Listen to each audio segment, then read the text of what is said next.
Have you ever thought about opening your own mobile cart or kiosk business? Maybe the facility you manage could establish new revenue by adding coffee, food, or retail services.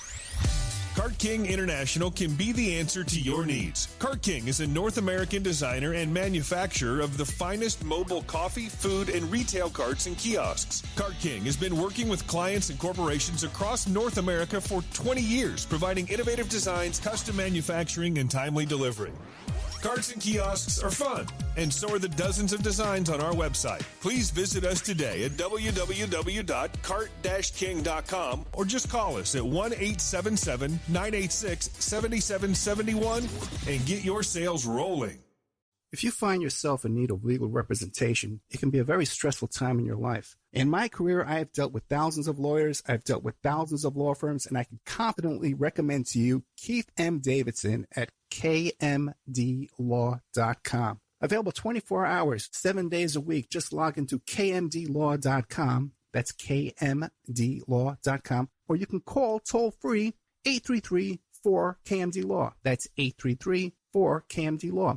Personal injury, wrongful death, STDs, sexual assault, car accidents. They handle it all efficiently and professionally. It doesn't matter how imposing the opposition may be, because the team at kmdlaw.com are battle-tested and fierce. They will not stop until justice prevails. Go to kmdlaw.com or call toll-free 833-4KMD-LAW. If you're in for the fight of your life, stop screwing around and contact KMD Law. PureSoapFlakes.com, 218-568-2525. Have you ever heard of Castile Soap? Pure Soap Flake Company handcrafts fine soap bars, laundry powder, and concentrated soap flakes using organic vegetable oils from their northern Minnesota facility.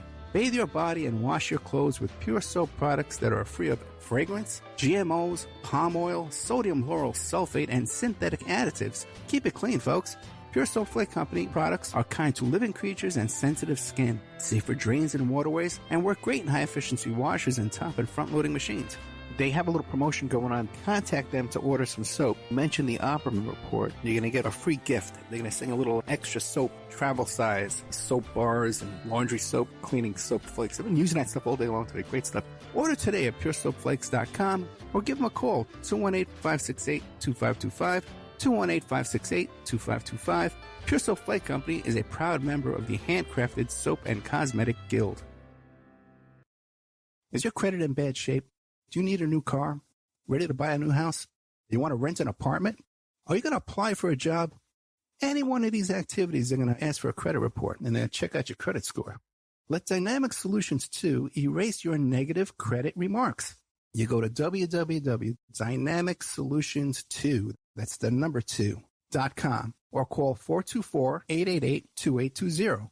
Now, if you enter promo code ED or you mention Ed Opperman, you get a 10% discount. How's that? You get a free consultation, all negative items removed, get back in positive credit position. Dynamic Solutions 2, life-changing dynamic financial solutions. It's the Opperman Report. Join digital forensic investigator and PI Ed Opperman for an in-depth discussion of conspiracy theories, strategy of New World Order resistance, high-profile court cases in the news, and interviews with expert guests and authors on these topics and more. It's the Opperman Report. And now, here is investigator Ed Opperman. And go. Okay, welcome to the Opperman Report. I'm your host, private investigator Ed Opperman. You could find me through Opperman Investigations and Digital Forensic Consulting at my website, emailrevealer.com. If you like today's show, we have a lot more content in our members section at oppermanreport.com. And our archives are free at Spreaker.com. You can go there, sign up for free, follow for free, and you get an email notification anytime some new content goes up. And there's also a chat room as well at Spreaker.com. We have today a topic going on in Binghamton, New York. We have today Professor Andrew Pragacz. His website is justicest.com, but you can also find his partner there, Professor Bill Martin, at justtalk.blog. And it's about a bunch of incarcerated fellows up there in the Binghamton area that are turning up dead in their prison while in custody. Professor Pragacz, are you there? I am, yes. How you doing? Thank you. Thank you so much for coming on the show. Tell us about yourself. Who is Andrew Pragacz? So my name is Andy Pragacz. I'm originally from Binghamton, New York. And then after going to university out in Minnesota, I came back to do my PhD here at Binghamton University in the sociology department. And when I came back, the department that I'm in is heavily engaged in the community and with research that are relevant to social movements. Many people come out of different social movements, and so we decided then to start looking at what was happening with incarceration, because there had been a history of this at Binghamton. Students that had, for example, run a newsletter that they sent into the state prison with writings of people that were incarcerated. And so there's this kind of history. And so we started to research issues related to incarceration here, right in Broome County. There, at that point, there was big discussions that are still happening nationally on mass incarceration. And so we got really interested in what that looked like here. As you know, most of the kind of, when we talk about mass incarceration, we tend to think of the larger cities. We tend to think of New York or Chicago or Las Vegas or San Diego, LA. And so we were really interested to see what it was like in a small kind of out of the way place, Northern Appalachia, the southern tier of New York, the quote unquote forgotten places in the United States. And out of that came a bunch of activist work tied to incarceration issues, and out of that comes the organization that I work with, and that's Justice and Unity for the Southern Tier. I've also published on the topic. A group of scholars that are involved in Justice and Unity in the Southern Tier, we ended up writing an edited volume, which I can talk more about later. But so I'm an activist here in Binghamton, New York. I work mostly on anti-mass incarceration issues, but sometimes more broadly. I also am a visiting assistant professor at SUNY Cortland, where I teach criminal justice. So now you have a situation up there where there's an inordinate number of incarcerated fellows that are dying in prison? Yeah. Broome County. So first of all, Broome County has had the highest incarceration rate in New York for some time. Really? Yeah. Funny. It's you don't think about it that way, right? You think the Bronx, right? Yeah, you would, right? Actually, the New York City as a whole is about half the incarceration rate as Broome County. And when you start looking at by race, the numbers get even scarier in terms of disproportionality. Something like 30% of our jail are black people, and they constitute something like 5% or less of the county-wide population, which, if you know anything about the kind of national numbers, the national numbers have actually gone back to their, what I call the level of historic racism in the United States. Black people are over incarcerated about 3 to 4 times, as opposed to about 8 times that they were at one point in the United States. But so they're blowing these. Broome County's on par with the kind of highest rates nationally. But since 2011, in this jail here, there have been some like 11 deaths that we've tied, 10 or 11 deaths that we tied back to incarceration. In 2011, there was a man named Alvis Rios who died. The State Commission of Corrections, which is an oversight body here at the state level, they reported that he was left in an emergent life-threatening status without appropriate medical care. The family sued. They actually got a settlement, and the private medical company was forced to pay for that. And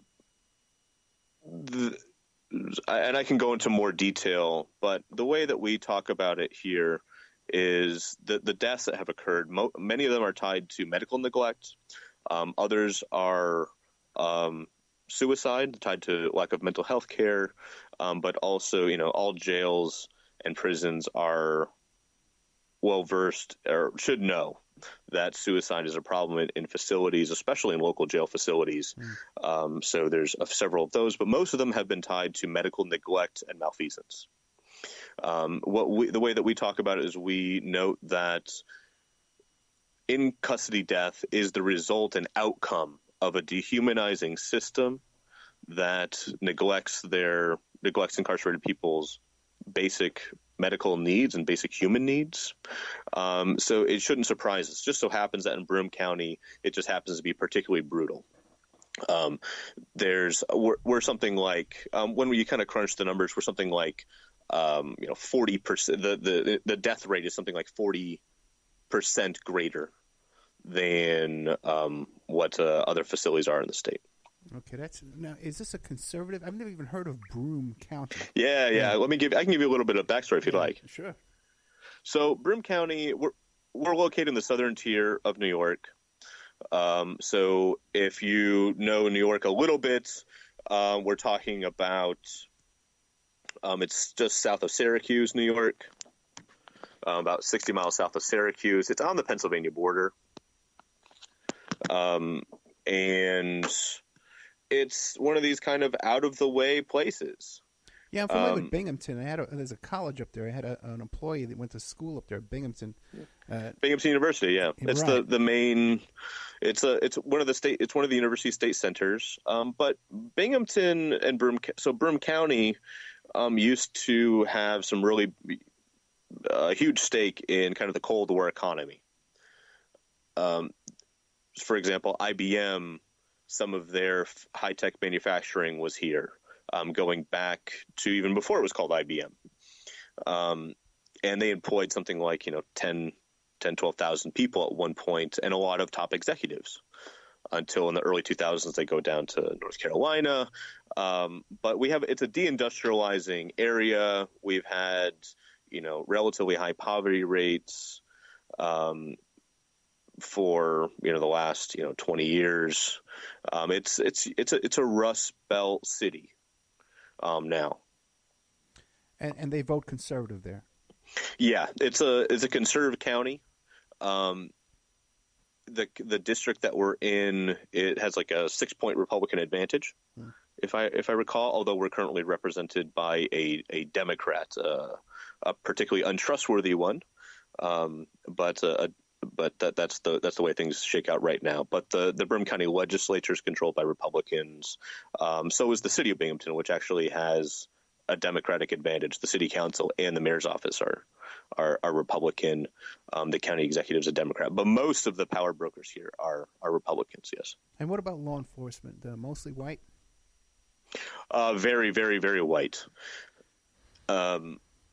Indeed, there's actually the Binghamton City Police, which is the kind of largest police force here, where a lot of the arrests come from. They make more arrests than the other local agencies. There's several lawsuits against them that are coming up right now about racial discrimination against 2 officers. One actually was a captain, I believe, or a lieutenant. So there's serious issues when it comes to not only just representation of people of color on the police forces, but there's being exposed as very systemic discrimination even once they're employed. What about police violence against unarmed citizens before they enter into the system? Yeah, so there's been some incidents that have gotten some press locally. One of the ones against children, this happened maybe a summer or 2 ago, where there was a young girl, she was a person of color, who was allegedly spray painting a school building near a local park. And they ended up with 5 or 6 police cars there to deal with spray. They handcuffed her. She was like 13 years old. She's of course screaming and very upset. Who wouldn't be? But in the course of doing that, they ended up taking a 13-year-old boy